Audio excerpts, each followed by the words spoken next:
Hey everybody, and welcome back to another video on my channel. As always, I'm Jay, and now that we've had a couple days to set each other's sides apart, whether Spider-Man's costume looks good or whether it looks shitty, let's talk about Captain America Civil War. And of course, having our friendly neighborhood web slinger pop up and being a badass, even though he's saying 2 words. Now, I'm glad to see Spider-Man's going to be in there, and the fact that he was in a little fight scene hopefully shows that he's not just going to do a Luke Skywalker at it, and then the credits are going to roll. Am I hyped up for Civil War? Of course I'm hyped up for Civil War. I was hyped up with the last trailer and the one before that. Like I said, Spider-Man, I'm feeling they're going to do him justice. I'm really eager to see where it goes, and I wonder if they're going to actually stay on the Civil War line, or if they're going to detract from that, because the Civil War comics were a lot more inclusive of other characters on a grander scale throughout the whole Marvel Comics universe. Now, the fact that key players such as the X-Men, the Fantastic Four, and some of the other characters aren't owned by Marvel Studios, and the fact that some of them are on the smaller screen might inhibit the story a little bit, but I can already see that they're doing well with translating it. Only question for this film really is, I want to know where they're going to take it. Who's going to be the real villain? Is there going to be someone behind the scenes? Are they going to kill Captain America off like they do in the comic books? Are they going to kill Rhodey off like the trailer's suggesting? And my friend Mitch, who you might know from my podcast, is even suggesting that Hawkeye might be the one to die. That he got lucky in Avengers Age of Ultron when Quicksilver ended up saving him, but this time his luck just ran out. By the way, it was such a badass scene where he was shooting Ant-Man off of that arrow. Now, amongst other things that we got some of the same old stuff happening in there. We got Black Panther showing his face off, Winter Soldier's in there, aka Bucky, Cap and Tony are throwing down a little bit. But the most important takeaway from that was our first appearance of the official Marvel Cinematic Universe Spider-Man. Now, in his short lifespan on the silver screen, we've gotten 2 different actors and 3 different versions of the costumes.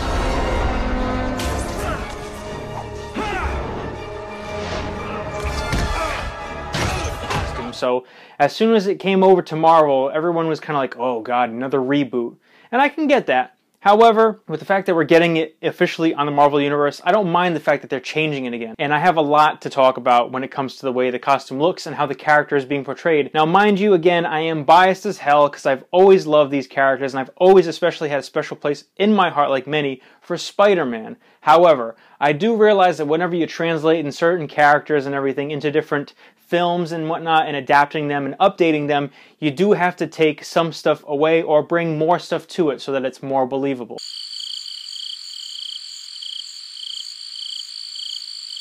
Now, from the very get-go of us seeing it, the tone was perfect. Tony announces him under ruse. Spidey comes out, takes Cap's shield, raises his head up and says, "Hey everyone, Captain America isn't the only dude repping red, white, and blue. Now Spidey's there, and he just looks so awesome with the shield." So, taking a look at the costume, I love how it's been designed and everything.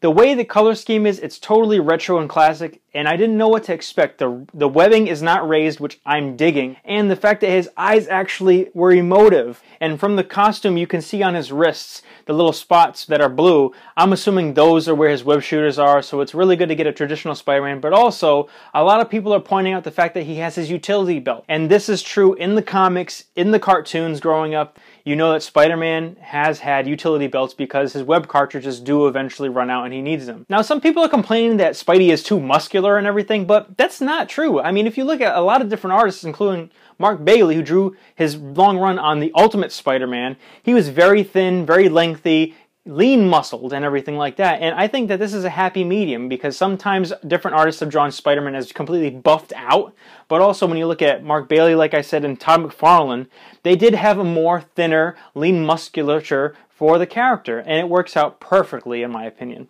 And if you hold that picture up, that's still right there, and put up a picture of, let's say, John Romita's old classic Spider-Man, it totally is synonymous. It's very nostalgic, and what Marvel does best is they take what the characters were when they were first made, and they run with it. And again, they hit it out of the park. They did it great with all the Avengers costumes. This is another instance where Marvel does it best.